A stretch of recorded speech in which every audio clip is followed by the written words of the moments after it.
Cricketer Cheteshwar પૂજારાના સાળા જીત પવારીએ પોતાના નિવાસસ્થાને ગળે ફાંસો ખાઈને જીવન ટૂંકાવ્યું છે. કેમ તેમણે જીવન ટૂંકાવ્યું હતું, શું હતું કારણ, તેની વિગતે ચર્ચા કરીશું. નમસ્કાર, હું છું પ્રથમ મોદી, આપ જોઈ રહ્યા છો નિર્ભય ન્યૂઝ. રાજકોટમાં ચેતેશ્વર પૂજારાના સાળા જીત પાબારીએ પોતાના જ ઘરે ગળે ફાંસો ખાઈને જીવન ટૂંકાવ્યું છે. આ ઘટના માત્ર એક પરિવારે જ નહીં પરંતુ શહેરને હચમચાવીને મૂકી દીધું છે. પોલીસે જીત પાબારીનું ઘર તાત્કાલિક હોસ્પિટલ પહોંચી અને તપાસ શરૂ કરી દીધી હતી. મહત્વનું એ છે કોઈ સુસાઇડ નોટ જે છે ઘટના સ્થળેથી મળી નથી, પરંતુ પ્રાથમિક માહિતી મુજબ જીત લાંબા સમયથી ડિપ્રેશનમાં હતો.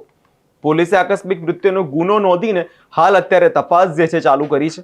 આમાં વધુ એક મહત્વની બાબત એ છે કે 1 વર્ષ પહેલા 26 નવેમ્બર 2024ના રોજ જીત પાબારીએ વિરુદ્ધ તેમની પૂર્વ મંગેતર દ્વારા દુષ્કર્મનો કેસ નોંધવામાં આવ્યો હતો. આ કેસ સંદર્ભમાં પૂર્વ મંગેતરે ગંભીર આક્ષેપો મૂક્યા હતા કે 2024માં એ બંને ફેસબુક પર એકબીજા સાથે મિત્રતા થઈ હતી.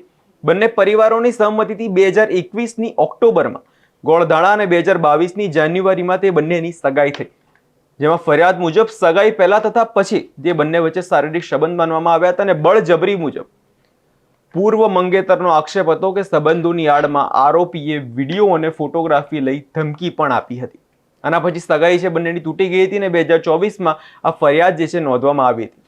તે મુદ્દો ગંભીર સ્વરૂપ ધારણ કરી ગયો હતો અને નવાઈની વાત એ છે ગયા વર્ષે 26/11/2024 આ ફરિયાદ નોંધવામાં આવી હતી અને આજે 26 નવેમ્બર 2025ના રોજ જીતે આત્મહત્યા કરી લીધી છે. આ તારીખે કેસને વધુ ચર્ચામાં મૂકી દીધી છે.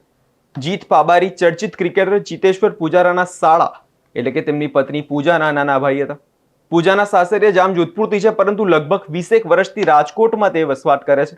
પરિવારમાં માતા પિતા અને જીત એક નાનો ભાઈ અને એક બહેન એવો પરિવાર હતો. અચાનક મૃત્યુ સમગ્ર પરિવારને ભારે આઘાતમાં મૂકી દીધો છે. આ કેસમાં માનસિક દબાણ અને વ્યક્તિગત જીવનમાં તણાવ બંને પ્રબળનું પ્રભાવ દેખાઈ રહ્યો છે. લાંબા સમયથી ચાલતું ડિપ્રેશન, 1 વર્ષની અંદરમાં જે કાયદા સંબંધિત દબાણ છે, પરિવાર પર પડતો માનસિક અને સામાજિક ભાર અને પોતાના નામ ઉપર જે ગંભીર ફરિયાદો જે થઈ રહી છે તેને અત્યારે ધ્યાનમાં લઈ તપાસનો વિષય જે હાથ ધરવામાં આવ્યો છે. પોલીસ અત્યારે ત્યાં હોસ્પિટલ પહોંચી હતી. તે દ્રશ્યો પર નજર કરી કે હોસ્પિટલના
પોલીસ તપાસ આગળ વધશે અને હજી ઘણી બધી બાબતો છે, જે ઘણી વાતો છે જે પ્રકાશમાં આવી શકે છે. પરંતુ હાલ માટે જીત પાબારીના જે ચાલ્યા જવાથી ચેતેશ્વર પૂજારાના પરિવાર સહિત સમગ્ર શહેરમાં જે ત્યારે શોકનો માહોલ જે છે છવાયો છે અને જોવાનું રહ્યું કે બીજા કઈ બધી વાતો જે છે બહાર આવી શકે છે. તમારો શું અભિપ્રાય છે તે કમેન્ટ બોક્સમાં જરૂરથી આપજો અને અમારી ચેનલ નિર્ભય ન્યૂઝને લાઇક, શેર અને સબસ્ક્રાઇબ કરવાનું ભૂલશો નહીં.